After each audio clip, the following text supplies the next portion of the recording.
네, 여러분 안녕하십니까? 아투 초대석입니다. 아투 초대석 오늘은 더불어민주당 이원욱 의원 모셨습니다. 의원님 안녕하십니까? 안녕하세요. 네, 아침 일찍 이렇게 시간 내주셔서 감사합니다. 9시가 5분이니까 일찍은 아닙니다. 네, 하여튼 저 지역구에서 지금 출근하신 거죠? 아니요, 저는 보통 국회에 6시 정도에 도착해 있습니다. 아, 그래요? 네. 새벽에 그럼 올라오셨네. 네, 새벽에 올라와가지고. 네, 예. 그 지금 국회의원 되신 지가 이제 3선이시니까 지난 8년 동안 이 국회에서 활동을 하셨는데 먼저 3선 의원이 된 소감 한 말씀 하시면 어떻습니까? 그러게요. 굉장히 무겁죠. 네. 이번 21대 총선 결과는 저 개인으로 봐서도 무겁고, 네. 당으로 봐서도 굉장히 무겁고, 네. 저 개인으로 봐서는 3선이 됐다라고 하는 것이 주는 중압감, 네. 그리고 해야 될 일들, 그렇겠죠. 지역구에서 네. 발언한 문제뿐만 아니고 전국적으로 민주당이 해야 될 일들에 대한 그 역할 이런 것들 때문에 무겁고요. 네. 그리고 두 번 국회 당으로 보면은 당이 180석을 의석을 차지한 것, 그것이 앞으로 대한민국 사회를 어떻게 이끌어갈 것인가에 대한 책임감을 아주 국민들이 강하게 준 거 아닌가라고 해서 무겁고 네. 이런 상황입니다. 예. 삼선 의원으로서의 책임감, 중압감 이런 걸 느끼시는 그런 것 같은데 지난 8년 동안 그 국회 의정 생활을 하시면서 굉장히 참 어려웠던 시절도 있었고 또 보람있던 순간도 있었을 것 같은데 어떻습니까? 회고해 보면. 그러게요.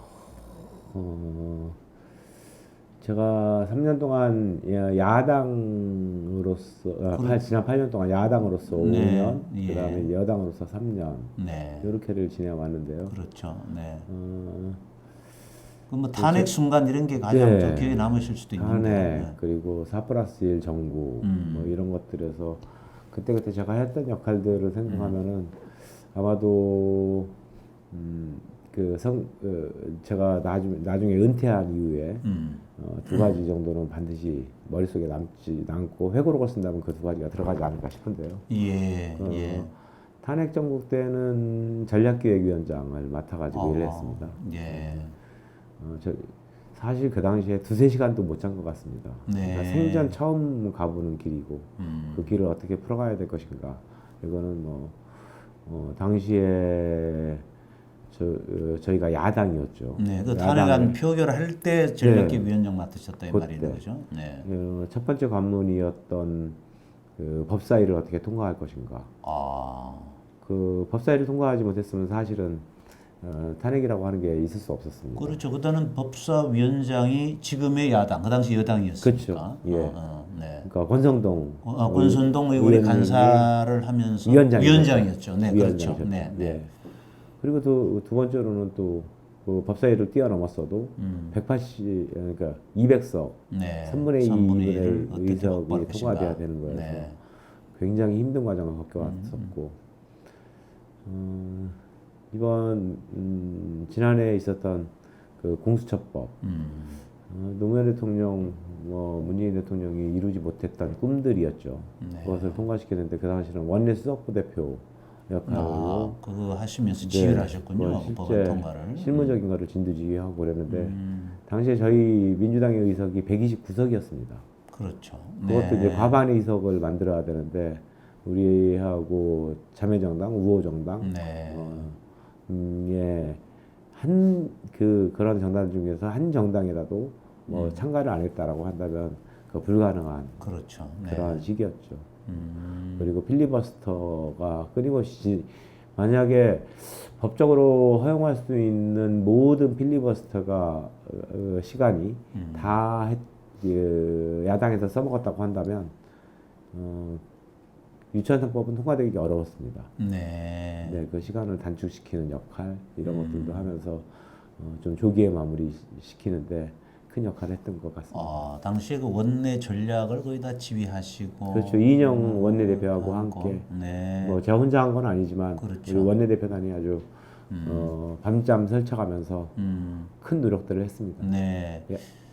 이번에 그러면은 21대 국회에 진출을 하셔가지고는 상임위원회는 어디에 배정이 되셨습니까? 이번에는 정무위원회. 정무위원회. 네. 예, 그 전에는 보면은 주로 산자위라든지 기재위라든지 주로 경제 관련 부처를 네, 네. 그 관장하는 상임위원회 활동을 하셨던데 이번에도 보면은 정무위도 뭐 좀 네. 그런 쪽 금융이라든지 이런 쪽이 많이 들어가 있죠. 네. 제가 국회의원 하면서 계속 주목했던 것들은 앞으로 대한민국 사회가 무엇을 가지고 먹고 살 것인가라고 하는 거에 대한 생각들이 많이 있었고요. 그리고 특히나 이번에는 코로나 위기 사태 그리고 네. 국제적으로도 한국적으로도 한국에서 봐도 그것을 경제 위기 코로나와 함께 가져온 경제 위기를 어떻게 극복해야 될 것인가라고 하는 거에 대한 그 해결 방안을 어떻게 찾을 것인가라고 하는 것이 굉장히 제가 삼선 국회의원으로서 해야 될 역할 아니겠는가 싶어서요. 제가 여태까지 경험했던 그 상임위가 산업자원위원회, 그다음에 국토교통위원회, 국토교통위원회다. 기재위원회, 네, 기재위원회. 과방위원회. 오, 과방위원회 하셨어요. 네. 그리고 이번에는 이제 정무위원회. 그래가지고 대부분의 경제 관련 거의 다 경제 관련 부처네요. 경제 관련 일들을 중심으로 하고 있습니다. 네. 대한민국의 미래 먹거리 문제, 산업 발전의 문제 이런 네. 것들을 고민하고자 함입니다. 굉장히 중요한 분야에 지금 관심을 갖고 계시는데 전체적으로 코로나 위기 때문에 경제가 굉장히 침체 상태인데 코로나 위기를 빨리 극복하고 경제 회복 쪽으로 가야 되지 않느냐 하는 것이 시대적 과제입니다. 네, 그런 네. 부분에서 앞으로 우리 정부와 또 여당이 좋은 바탕을 기반을 좀 마련해 주시기를 기대합니다. 코로나 위기로 인해서 실제로 가장 어려움에 빠진 그 층들은 서민들 그렇죠. 그리고 이제 중소자영업자들, 네. 뭐 기업도 중소기업, 대기업보다도 중소기업이 훨씬 더 어렵고 일부 뭐 항공산업이라든가 여행산업 이런 것들을 제외한다면 대부분 이제 중소중견기업들 그리고 뭐 서민층 이렇게 내려오는데 그것을 모든 것을 국가의 예산으로만 처리할 수는 없거든요. 그렇죠. 그렇게- 민간이 또 앞장서도록 만들어줘야죠. 맞습니다. 분위기를. 그렇게 됐을 때 이제 그 금융의 역할의 네. 중요성도 강조가 돼야 되고 실제 우리가 IMF를 극복하면서 그 근모으기 운동 뭐 이런 것들 했듯이 네. 앞으로는 만약에 더 경제가 어려워질 가능성 또한 없는 것도 아닌데 그렇게 되면 많은 그 국민들의 자발적인 동참 뭐 이런 것들도 좀 필요하지 않은가 이렇게 생각하고 있습니다. 네. 그런 책임감 때문에 이번에 민주당 지도부를 뽑는 선거에 출마하신 거 아닌가 하는 생각이 좀 드는데 29일 전당대회 더불어민주당 전당회의가 열리는데 대표와 이제 최고위원을 이제 뽑는데 지금 삼선 의원이시잖아요. 네. 대표에도 재선 의원이 출마를 하신 분도 계신데 대표 출마를 안 하시고 왜 최고위원 출마를 하셨습니까? 아니 자기 그릇을 알아봐야죠. 네. 이번에 초창기에 지금은 뭐 결국에는 사선 의원님도 계시고 삼선 의원도 제가 나와 예. 있고 해서 골고루 모든 선수 의원들이 최고위원회 출발하게 되는데 네. 초창기에는 삼선 의원 중에서 나온다라고 하는 사람이 없었습니다. 그래서 네. 동료 의원들이 좀 많이 삼선 의원이 한 명도 없는 최고위원회가 말이 되느냐 네. 이런 권유가 좀 있었고 저 또한 지금 문재인 정부의 성공 그리고 정권 재창출이라고 하는 네. 이러한 이제 민주당으로 보면은 굉장히 중요한 일을 해야 되는 지도부의 역할을 앞두고 있는데 그렇죠. 네. 제가 여태까지 뭐 탄핵을 성공시키고 뭐 4+1로 인해서 만들어서 우리의 국정과제의 최대 목표였던 공수처법을 통과시키고 뭐 등등 이런 거에 대한 경험 민주당 의원 중에는 아마 가장 전략통 중에 한 명이다라고 하는 이렇게 평가들을 받고 있는데요. 그러한 경험들을 좀 지도부에서 살려서 정권 재창출을 해나가는데 역할을 해야 되지 않는가라고 생각을 하면서 출마를 결심하게 됐습니다. 네. 실제 문재인 정부가 성공한다라고 하는 거에 최대 핵심은 재집권을 만들어내느냐 만드는 네. 뭐 여기에 있으리라고 예, 생각을 2년 하거든요. 뒤에 있을 대통령 선거에서 승리하는 것. 네. 네. 거기에서 큰 역할을 좀 해보고 싶습니다. 네. 지도부의 일원으로서 뭐 여러 가지 후보 선출 과정 이런 데도 또 관여하실 수도 있을 것이고 또 전략을 세우는 데도 중요한 역할을 하실 것 같은데 지금 8분이 출마를 하셨죠. 그래서 4분의 최고위원을 네. 뽑는 건데 네. 여론조사라는 게 뭐 들쑥날쑥 하는 거지만은 어떻게 보니까 조금 앞서 있는 것 같지는 않던데 네. 어떻게 보세요? 가능성이나 또 판세나 이런 것들은? 저희가 이제 크게 보면은 전국대의원 투표가 있고요. 네. 그다음에 권리당원 투표가 있는데 네. 지금 전국대의원 쪽에서는 굉장히 앞서 있는 것 같고 아, 이제 권리당원 쪽 이게 워낙 사례수가 적어가지고요. 네. 실제 뭐 샘플링 자체가 샘플이 워낙 한 200개도 안 되니까 아, 지금 여론조사 나온 것들이 전반적인 여론을 다 아직 담기는 힘들다고 보지만 어쨌든 힘들다. 뭐 네, 네. 추세상으로는 좀 음, 이럴 가능성이 있다라고 좀 느껴집니다. 왜냐하면 예, 예. 제가 뭐 그런 아까 말씀드렸던 그런 당내에서 여러 역할들을 맡으면서 일을 했을 때도 네. 뭐 저를 내세우는 정치 이런 것들을 좀 별로 좀 해본 적이 없거든요. 그러니까 숨어서 네, 하고 네, 네. 그래서 인지도가 굉장히 낮아 있는 상황이에요. 하하. 국민들한테 심지어 뭐 저희 지역 바로 옆 지역인 평택에 모 시의원이 전화해가지고 저는 우리 바로 옆 동네에 이원욱이라고 하는 사람이 삼선 의원이 있다라고 하는 걸 이번에 처음 들었다. 아, 그렇습니까? 시의원임에도 불구하고 시의원임에도. 그런 전화가 와서 근데 자기가 아, 누군가가 이원욱을 좀 잘 지켜봐라라고 해서 홈페이지를 쭉 들어가가지고 뭐 이제 인터넷도 검색도 해보고 했더니 네. 참으로 괜찮은 사람이었던 것 같아서 네. 저희가 적극적으로 지지하려고 마음을 먹고 전화를 한 거다. 예, 이런 예. 전화를 주셨어요. 예. 저 아는 사람들이 저에 대해서 그래서 평가를 네. 저평가 우량주라고 부릅니다. 저평가 우량주. 네. 그러네요. 네. 원래 주식에 이제 투자할 때는 그 저평가 우량주를 골라서 투자하면 그렇죠. 배반하지 않습니까? 그래서 수익률이 아주 높죠. 그죠. 네. 네. 그래서 아마 이러한 것들이 좀 그 진정성 제가 일해왔던 것이 좀 알려지기 시작하면 네. 지금 상대적으로 낮게 평가되어 있는 그 권리당원한테도 뭐 아주 급격한 상승을 통한 네. 제대로 된 평가를 받을 수 있지 않을까 싶습니다. 네. 제가 우리 이원익 의원을 오랫동안 지켜봤는데 아마 그런 면이 있어요. 본인을 내세우기보다는 전체를 좀 앞세우고 뒤에서 다 모든 일을 정리하는 이런 역할을 많이 하셔서 개인의 어떤 인지도나 이런 것들이 좀 낮다고 생각할 수도 있는데 이번에 이원욱 의원께서 당내에 출마하신 이후에 제가 쭉 뉴스 검색을 해보니까 당내에 그래도 쓴소리를 좀 많이 하시는 것 같습니다. 여러 가지 어떤 뭐라 그럴까요?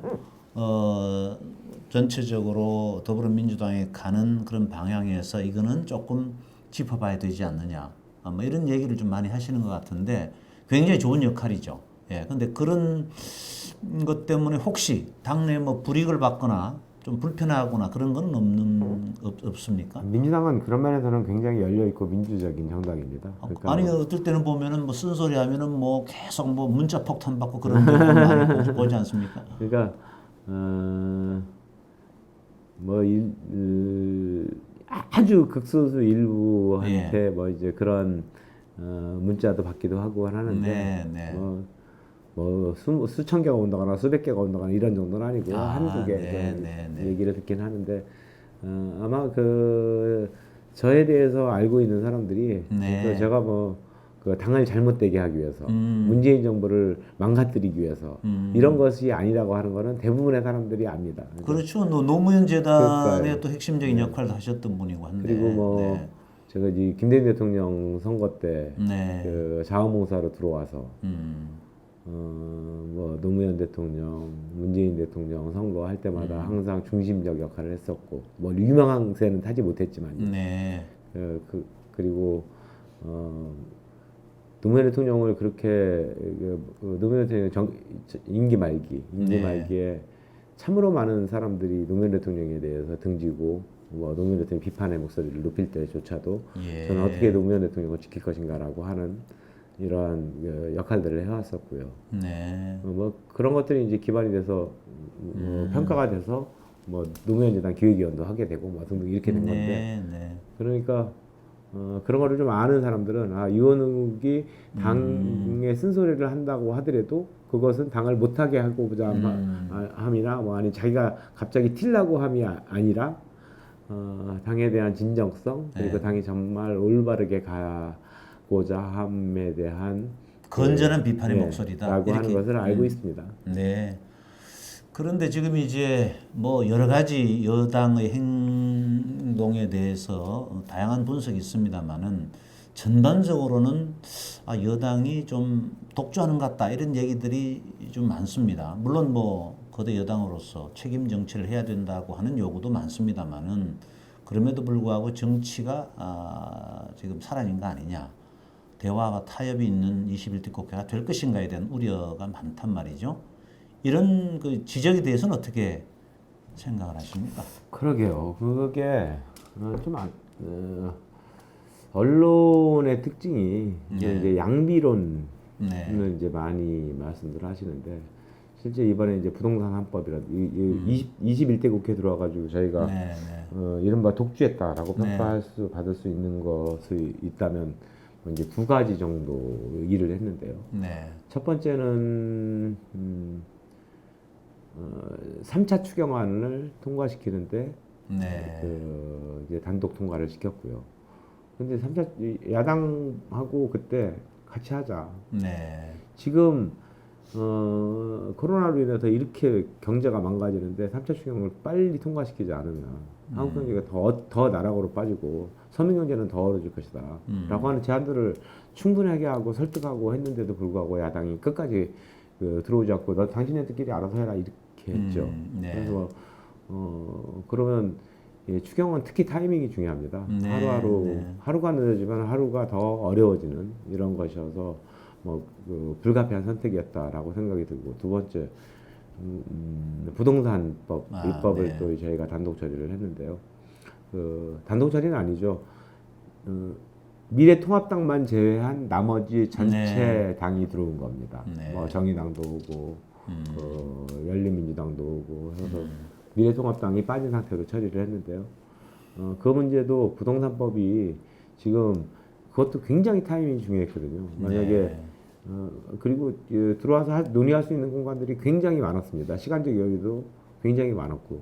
그런데 그 미래통합당이 아예 그 논의의 공간에 들어올 생각 자체를 안 하니 네. 어쩔 수 없는 선택이었다. 그것 또한 늦어지기 시작하면 혼란을 줄 수가 그렇죠. 있다. 국회에서 저거 봐라, 저거 안 되는 거 아니냐? 정부 발표한 거 안 되는 거네?라고 하는 이런 그 신호가 가기 시작하면 또 다시 부동산 가격이 폭등할 가능성이 있었거든요. 네. 그래서 불가피한 선택이었고 아마 제가 생각해 보면 앞으로 내후년에 있을 대선 때까지 이 상황이 반복될 수도 있겠다. 여당의 독주, 뭐 야당의 일종의 그렇죠. 그러니까 국회에 대한 야당 보이콧까지는 아니지만은 야당 입장에서는 여당이 독단적으로 오만하다, 혼자 한다라고 하는 이런 프레임을 만들고 싶은 거 아니냐. 아하, 네. 그러면 뭐 아무것도 그렇다고 국회가 일을 안 할 수는 없습니다. 일을 해야 되거든요. 그게 일종의 선거 전략 차원에서 하는 거다 이렇게 보시는군요. 네, 일을 여당 입장에서는 반드시 이제 올 연말에 또 국회 예산안도 통과시켜야 되고 각종 민생 입법들이 산적해 있고 이번에 부동산 입법과 같은 그런 법들을 통과시켜야 되는데 야당이 아무것도 안 하면 국회는 그냥 또다시 식물국회가 돼가지고 아무것도 놀기만 할 것인가.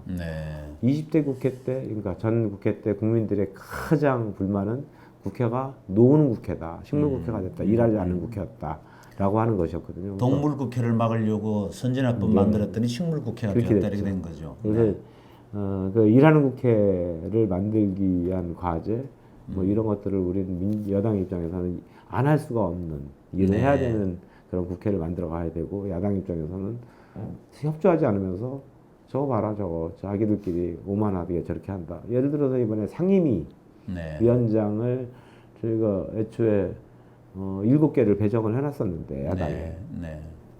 그리고 굉장히 오래 기다렸죠. 그리고 알짜 상임위만 또 남겨놨습니다. 네. 그럼에도 불구하고 야당이 이제 안 들어오면서 어쩔 수 없이 민주당이 그 모든 상임위원장을 다 가질 수뿐이 없는 이런 상황 또한 우리가 그걸 갖고 싶어서가 아니고 네. 야당이 협조를 안 하니 어쩔 수 없었다. 이렇게 말씀드리겠습니다. 그 여당은 그런 상황을 어떻게든 극복하기 위해서 다양한 노력을 해야 될 또 책임이 있는 겁니다. 네. 그런데 뭐 야당이 만약에 여당이 진정성 있게 노력을 함에도 불구하고 야당이 협조를 안 하면 또 국민들이 거기에 대한 또 판단은 하시겠죠. 그래서 어쨌든 정치라고 하는 것은 모든 것들이 대화와 타협을 통해서 이뤄내가는 과정 전체를 정치라고 보기 때문에 정치의 복원이라고 하는 측면에서는 야당에 대한 책임도 있지만 여당에 대한 책임이 더 크지 않느냐 하는 그런 게 일반적인 주문이라고 하는 그런 말씀도 좀 드리면서 적어도 여러 가지 현안에 대해서 여당이 책임 있게 일을 진행을 하면서도 어쨌든 바른 방향으로 뭐 이끌고 가야 되는 부분이 여당의 책임인데 지금 부동산과 관련해 가지고는 지금 아까 말씀하시는 타이밍 이런 말씀을 하셨는데 가고 있는 방향이 올바르냐 하는 데 대한 또는 비판은 있는 겁니다. 그러니까 이제 그런 부분들은 다양한 계층의 얘기를 좀 들어야 되는데 지금 일부에서는 지금 부동산 폭등의 책임이 박근혜 정부 때 있는 거 아니냐 또 이런 또 주장까지 하는 여권 인사도 있어요. 그러나 어쨌든 지난 3년 동안의 부동산의 폭등의 비율이 훨씬 높았기 때문에 지난 정부 탓은 할 수 있는 것은 아닌 것 같은데 그러나 뭐 또 일정 부분 또 그 부분을 지적하는 사람들의 논리가 또 틀리는 건 아니고 우리 의원께서는 현재 부동산 폭등의 원인을 가지고 박근혜 정부의 책임론 또 현 정부 책임론 이런 부분에 대해서는 어떤 생각을 갖고 계십니까? 그 시초를 만든 네. 거는 확실하게 박근혜 정부의 책임이 큰 거죠. 아, 그게 그러니까 이른바 그 당시 분양가 2015년도에 예. 분양가 상한제 폐지하고 그리고 그 분양권 3개 이상 보유할 수 있게 하고 뭐 등등 이러면서 임대 다주택자에 네. 대한 임대 그렇죠. 사업을 장려하고 네, 이런 이른바 것들. 그 당시 이제 부동산 3법 2015년도에 통과시키면서 네. 예. 그 직후에 부동산 가격은 대폭 상승하기 시작합니다. 네. 그러니까 그거를 이제 끊임없이 그렇게 상승을 해야 하는데 당시에 문제는 그럼 야당으로서 그 문제 지적을 하지 했습니다. 않으셨다? 무지하게 했습니다. 아, 예, 그렇습니까? 야당에서 그거에서 대부분의 의원들이 그 반대 표결을 던졌고, 근데 그 당시에 당시에 원내대표단 일부가 아마 찬성표를 던졌을 겁니다. 그거는 네. 이제 저기를 민주당의 원내대표단 일부가 찬성표를 던진 이유는 네. 민주당의 꼭 하고자 했던 법안들이 몇 가지 있었는데 아하. 그거를 해줘라. 그러면 이거를 우리가 몇 명이라도 찬성표를 던져주겠다라고 했고 저 또한 그 당시 반대표를 던졌고요. 네. 대부분의 민주당 의원들은 반대표를 던졌죠. 그리고 당시에 반대 토론 같은 경우도 이 법이 통과되면은 부동산 가격이 급증할 것이다. 아, 그런 반대 토론이 있었고요. 있었군요. 네, 네. 네. 그런데 어찌됐든 그 당시 미래통합당의 전신이었던 아마 새누리당 정도 될 것 같은데 네. 네.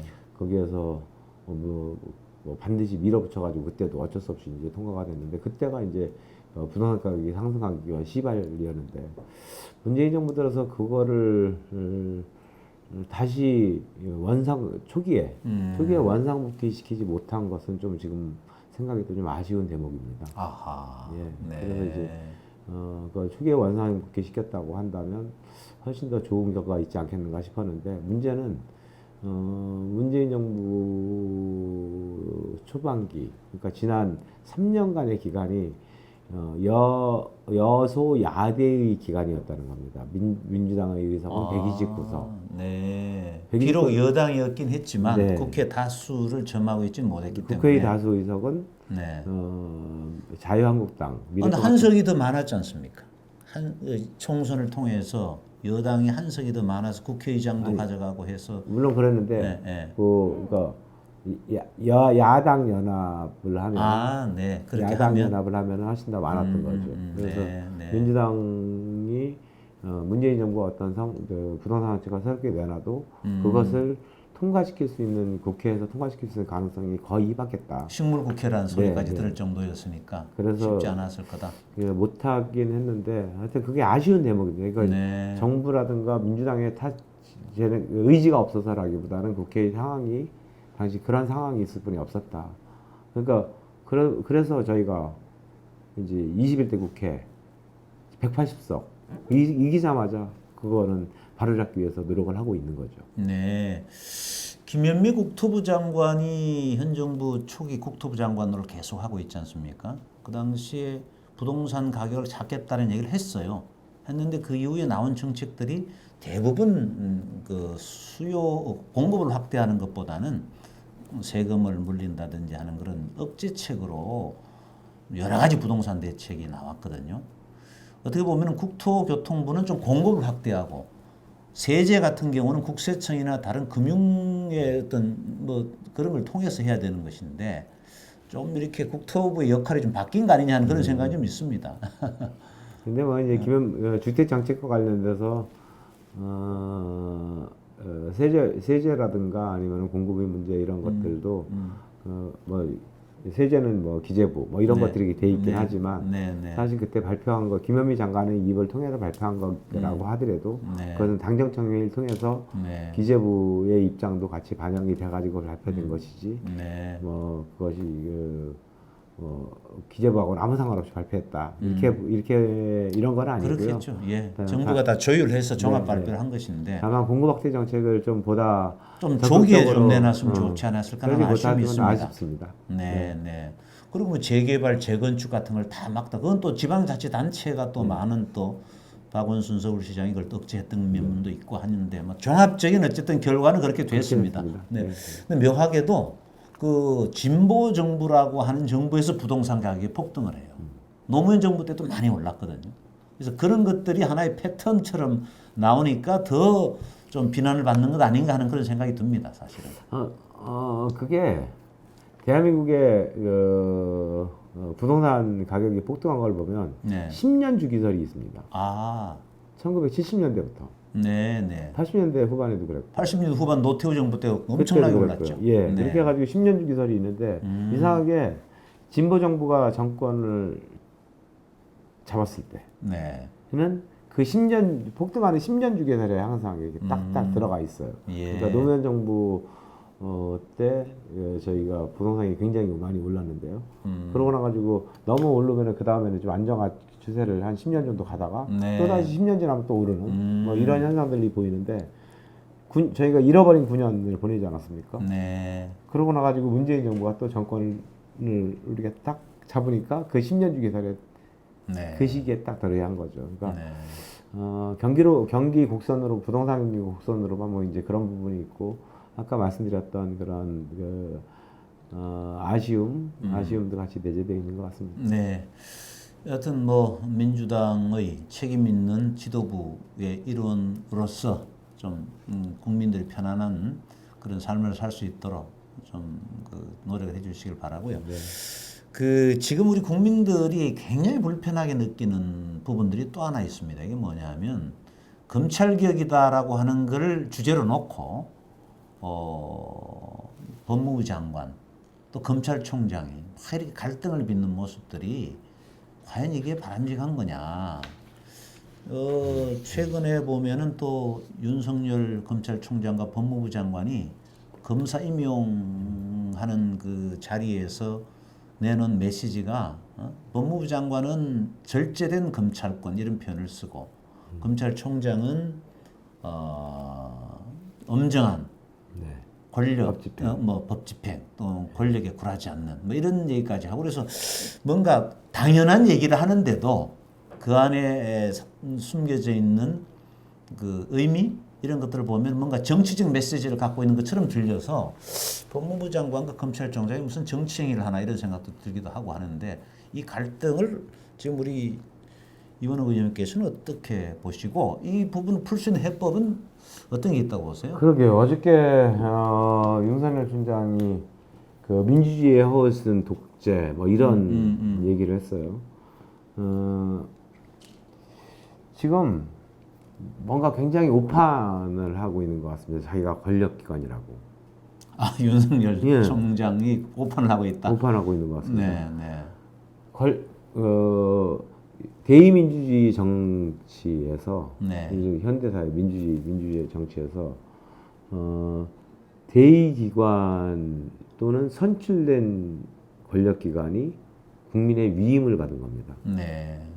그리고 그 국민의 위임받은 기관에 의해 가지고 임명받은 기관이 있는 거죠. 네. 뭐 각 부처 장관, 뭐 검찰총장, 경찰서장, 뭐 총장, 뭐 이런 등등은 그 위임받은 권력에 의해 가지고 임명받은 거거든요. 네. 그러면 위임받은 권력의 상위에 있는 겁니다. 네. 자기가 위임받은 권력에 의해서 임명받은 사람이 그 위임받은 권력보다 더 높다라고 생각하고 있는 착각에 있어요.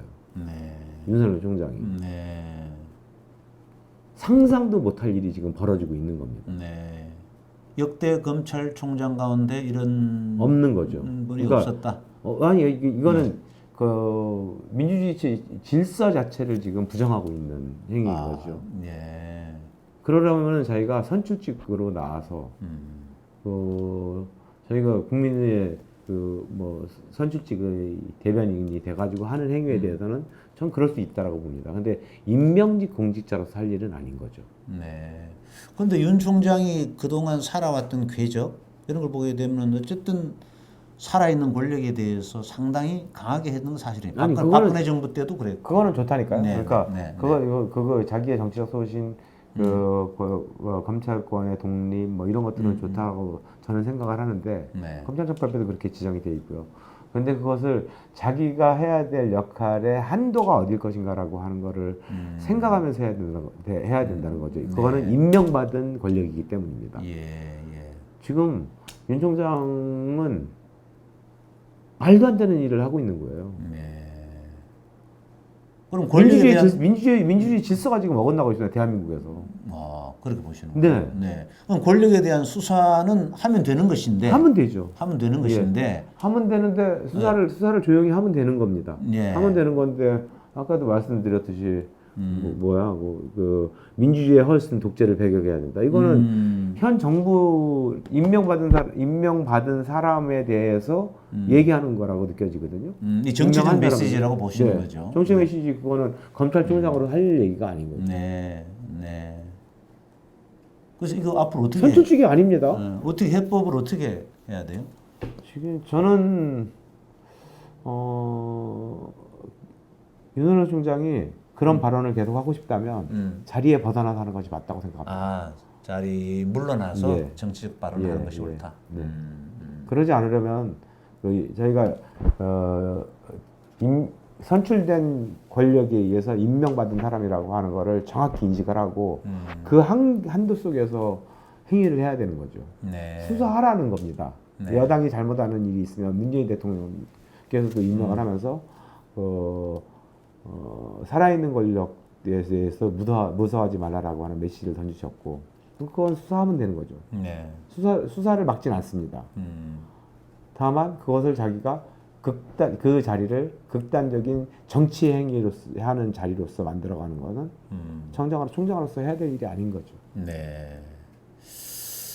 앞으로 이 문제가 그렇게 쉽게 풀릴 것 같지는 않습니다. 여러 가지 뭐 법무부 장관이나 또는 검찰총장의 어떤 캐릭터로 봐서는 어쨌든 앞으로 이 문제를 놓고 여당 내에서 상당히 또 논란이 있을 텐데 검찰의 개혁이라고 하는 데 대해서는 다들 공감을 하면서도 또 너무 과도하게 검찰의 내부 개혁 문제를 외부에서 너무 강하게 약화시키는 개입하는 거 아니냐는 그런 또 비판도 있어요. 그리고 또 경찰 쪽에 너무 과도한 권한이 가는 거 아니냐. 물론 뭐 자치 경찰 얘기도 나옵니다만은 그래서 이건 좀 그 내부에 있는 구성원들의 의견을 좀 많이 들어보는 그런 절차도 필요한 거 아닌가요? 네, 물론이요. 그러니까 네. 민주주의 고대 로마 시대부터 시작된 민주주의의 역사는 권력을 분산해가는 역사입니다. 네. 그러니까 한 명이 가져왔던 그 권력을 어떻게 분산시킬 것인가라고 하는 역사로부터 시작된 거고, 검찰 개혁의 핵심도 네. 결국에는 검찰에 너무 많은 권력이 집중되어 있으니 그걸 검경 수사권 조정을 통해 가지고 네. 수사와 기소권을 좀 분리하자라고 하는 네. 권력을 분산해가는 과정이고요. 이번 얼마 전에 검찰 개혁의 방향에 대해서 지금 검찰총장한테 너무 집중되어 있는 권한을 고검장한테 권력을 분산하자라고 하는 것도 검찰개혁위원회에서 낸 검찰개혁의 안도 권력을 분산하자라고 하는 거거든요. 그러니까 만약에 대통령의 권한이 너무 강하다, 아니면 지방자치단체장의 권한이 강하다, 국회의원의 권한이 너무 강하다 이러면 그 권력을 어떻게 분산시킬 것인가라고 하는데 민주주의의 요체가 있습니다. 그러니까 그래서 저는 항상 제일 중요한 것 중에 하나가 그 국가 균형 발전이고 지방의 역할이 훨씬 더 강화돼야 된다라고 생각을 하고 있는데 문재인 대통령께서도 연방제에 버금가는 지방분권, 자치분권 말씀을 하셨거든요. 그러니까 그 권한을 그러니까 중앙행정부처가 다 갖고 있는 것, 지금과 같이 이런 거를 연방제 수준의 자치로 아주 지방의 권력을 굉장히 강화시키는 것. 그것이 권력의 분산 과정이거든요. 그렇죠. 그래서 그 방향으로 대한민국 사회가 가는 거는 굉장히 올바른 방향이고요. 그 가운데 검찰개혁도 있다. 그렇죠. 그 가운데 국민들이 지금 가장 스트레스 받아 하는 것 중에 하나가 검찰이 무소불위의 권한을 갖고 모든 것을 수사도 기소하고 수사하고, 미국 사회를 보면은 검찰이 힘이 없습니다. 검찰은 힘이 없어요. 그리고 심지어 법무부는 저스티스라고 정의부라고 불리지 않습니까? 그러니까 그런 것처럼 그 미국 사회가 그렇게 되는 거는 기소권과 수사권이 완전히 분리되어 있기 때문입니다. 한국도 앞으로 검찰 개혁에 장기적으로 가야 할 목표는 그 수사권과 기소권을 완전히 분리하면 어떨까 생각하고 결국은 있습니다. 이제 제도적인 개혁을 통해서 완성이 된다. 이런 갈등도 결국은 그렇게 볼 수 있다. 정리를 해보겠습니다. 자, 이게 경기도 화성이 지역구시잖아요. 지금 갑자기 그쪽 지역이 굉장히 많이 발전을 하고 있는데 현재 지역구의 가장 큰 현안은 어떤 게 있습니까? 저는 진짜 정부의 거기 신도시 정책을 보면 참으로 답답하다라고 하는 생각이 드는데요. 제일 먼저 들어오는 게 아파트예요. 학교보다도 더 먼저 들어옵니다. 그리고 교통은 제일 나중에 들어와요. 그러니까 사람들이 이런 교통을 세웠다, 이런 교통을 세웠다, 이런 교통을 세웠다 하면서 그 신도시 발표를 하는데 그러면 가장 먼저 입주했을 때 학교도 좀 들어와 있고, 맞습니다. 교통도 좀 제대로 인프라가 깔려 있는 상태에서 그렇죠. 아파트가 들어와야 그렇게 해야 되는데 아파트만 덜렁 지어놓고 아무것도 없는 상태로 이제 맞아요. 그리고 한 몇 년 지나고 몇 년 동안 고생하는 거죠, 아파트 주민들. 처음에 입주한 사람들은 이게 뭐야 도대체, 이게 신도시야라고 할 정도로 불만이 많은 상황인데 그러다 보니 지금도 저희 동탄 2기 신도시, 1기 신도시, 2기 신도시의 교통망이 아직도 확충이 제대로 안 되고 있고요.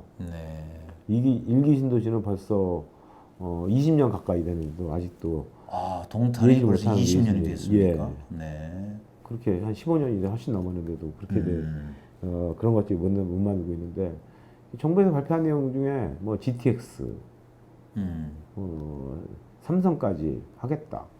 저희 동탄 2기 신도시를 만들면서 주민들이 거둔 돈 8천억 원이 거기에 들어갔습니다. 그리고 뭐 트램 하겠다. 뭐 이래놓고 트램이 거기는 9,200억 원이 들어갔습니다. 동탄 주민이 낸 돈이에요.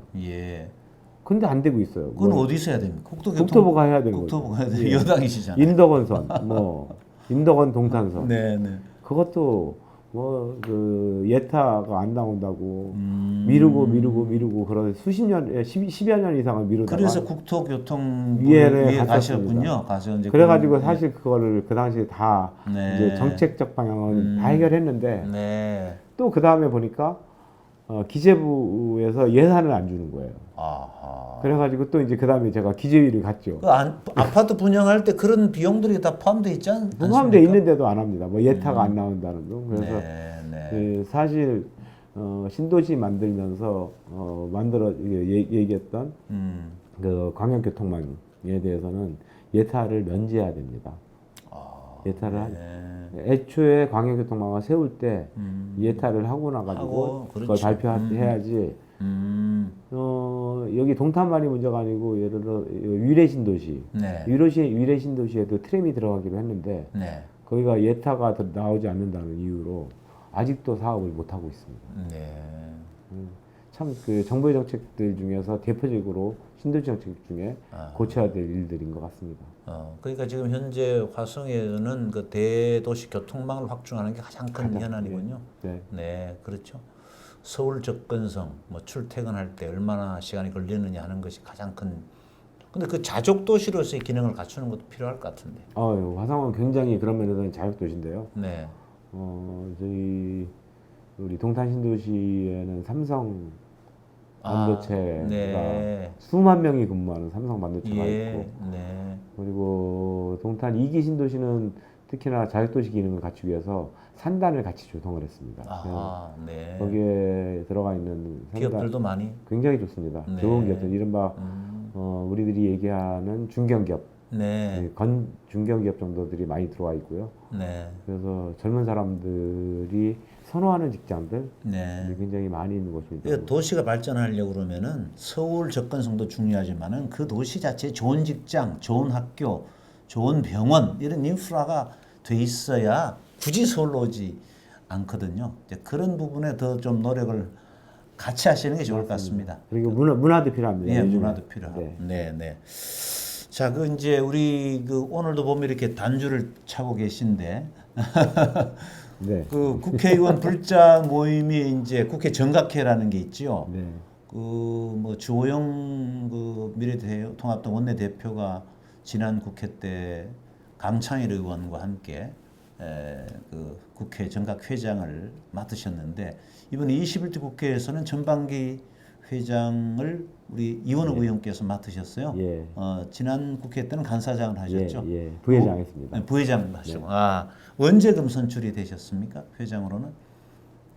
지금 한 달 정도 된 것 한 달 같습니다. 된. 아직 취임 법회는 못 하셨겠네요. 취임 부패는 코로나로 인해서 못 하고 있고요. 네. 그 조계종 총무원장 스님께서도 오셔야 되고 뭐 네. 각 종단 또 총무원장 스님도 오셔서 같이 추가를 해주셔야 되는데. 원래 이제 날짜를 잡았었는데 네. 날짜 8월 이제 7월 초에 하려고 날짜를 잡았었는데 네. 그 바로 직전에 총리께서 비정기 종교 집회는 좀 금지했었으면 좋겠다. 그것도 종교 집회에 해당될 수 있겠군요. 그렇죠. 왜냐하면 법회니까 취임 법회를 해야 법회니까. 되니까. 그런 그렇네요. 발표를 하시는 바람에 네, 네. 조계사에서도 그렇고 저희들도 그렇고 네. 좀 정부 정책에 따르는 게 맞겠다라고 네. 해가지고 연기를 했는데 아직 그 이후에 일정을 못 잡고 있습니다. 21대는 혹시 그 불자 국회의원들이 몇 분 정도 가입이 되셨나요? 지금 한 40여 분 정도가 네. 좀 넘는데요. 네.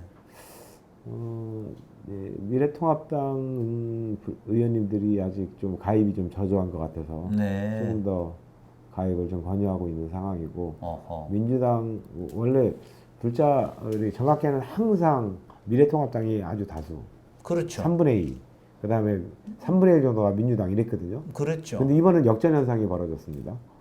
그렇습니까? 민주당 의원이 민주당 훨씬 더 많습니다. 25명, 미래통합당 이례적인 일인데. 15명. 그래요? 뭐 이렇게 됐는데 국회의원 숫자가 적어서 그런 거 아니에요?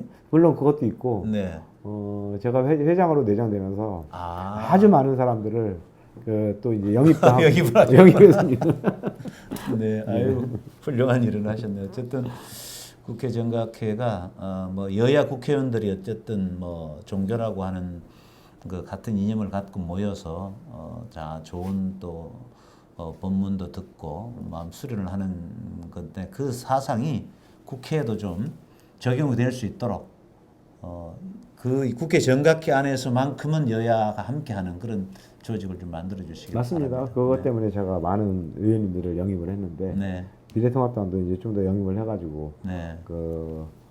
이게 국회가 항상 그 싸움의 공간, 물론 싸움의 공간입니다. 국회는. 네. 그러니까 자기를 건전한 정책을 그렇죠. 갖고 이제 정책 가지고 싸우는 거죠. 싸워야 되는 거죠. 네, 네. 그러니까 그렇지 않으면 국회의 기능이 없어지는 거니까. 맞습니다. 네, 네. 싸움의 공간이긴 한데 그 싸움이 지나쳐가지고 아무것도 일 못하는 국회 만들어지고 대화는 단절되고 여야 간에 네. 진짜 뭐 정말 폭력이 난무하는 싸움으로 가서는 안 되는 거고 이 싸움을 어떻게 슬기롭게 하면서 현명하게 하면서 서로의 합일점을 만들어 갈 것인가. 네. 이것이 우리 불교 사상, 불교 철학에서의 핵심인 화쟁 사상 아니겠습니까? 사상이죠. 네, 네. 그럼 그래서 저희가 제가 취임식을 하는 날도 네. 스님을 모셔가지고 그 화쟁 사상에 대해서 강의를 듣기도 하고요. 네, 네. 우리 정각회가 좀 화쟁 사상을 깊이 새기면서 네. 일하는 국회, 싸우지 네. 않는 국회를 만들어가는데 좀 작은아마 역할을 했으면 하는 생각입니다. 네. 우리 이현익 의원님 인상을 보면 굉장히 참 부드러우시고 원만하게 모든 고맙습니다. 문제를 잘 해결하실 것 같은데 어쨌든 그런 어떤 전략통으로서 네. 또 당내 여러 가지 전략도 세우시고 더불어 여야가 함께하는 그런 국회를 만들어 주시기를 기대합니다. 네. 자, 마지막으로 우리 그 아시아 투데이가 이제 그 창사 15주년째입니다. 네. 상당히 전국 일간지로서 종합 일간지로서 많은 성장을 했습니다만은 우리 아시아 투데이 독자들에게 한 말씀 좀 부탁을 드리겠습니다. 네. 네. 아시아투데이가 15년 전에는 과연 저 언론사가 성공할 수 있을까라고 하는 의문으로부터 저도 이제 시작을 했는데 어느덧 15년이 지나면서 정말 대한민국을 대표하는 종합일간지로서 거듭나고 있습니다. 특히나 아시아투데이의 그 편집 방향 뭐 이런 것들을 보면 정론직필이라고 하는 언론인이 가져야 될 가장 기본적인 소명 의식을 제대로 반영하고 있는 그 언론이라고 생각이 돼서 아주 항상 반갑고 고마운 마음도 갖고 있습니다. 대한민국의 그 언론의 중심으로서 우뚝 서서 언론 지금과 같은 사회적 갈등을 좀 해소하는데 이런 데도 큰 역할을 해주시기를 부탁드리겠습니다. 독자 여러분 오늘 장시간 시청해 주셔서 큰 감사 말씀 드리겠습니다. 네, 우리 저 국민들한테도 뭐 한 말씀 하시죠. 네. 오늘 당원 저 전당대회도 있는데. 네. 이혼욱에 대해서 동료 의원들이 저평가 우량주라고 부릅니다. 인지도가 많이 떨어져 있어서 참으로 걱정인데요. 묵묵히 실무진처럼 일만 하다 보니 이런 현상이 생긴 것 같습니다. 한번 이원욱 잘 검색해 보시고 이원욱이 어떤 사람인가 라고 하는 거 찾아보시면 아 정말 괜찮은 사람이다 라고 하는 거를 다시 한번 보실 수 있으실 거고요. 문재인 정부의 성공을 위해서 더 열심히 일하겠습니다. 정권 재창출을 위해서도 더 열심히 일할 테니 이원욱에게 혹시 여론조사 오거나 이러면 최고위원 후보는 이원욱 이렇게 한번 꼭 눌러주시길 부탁드리겠습니다. 고맙습니다. 네. 자, 오늘 긴 시간 동안 저희 아시아투데이와 인터뷰 응해주셔서 감사하고요. 우리 이원욱 의원께서 소망하시는 일 많이 크게 성취하시기를 기원하겠습니다. 네. 감사합니다. 고맙습니다. 감사합니다. 네.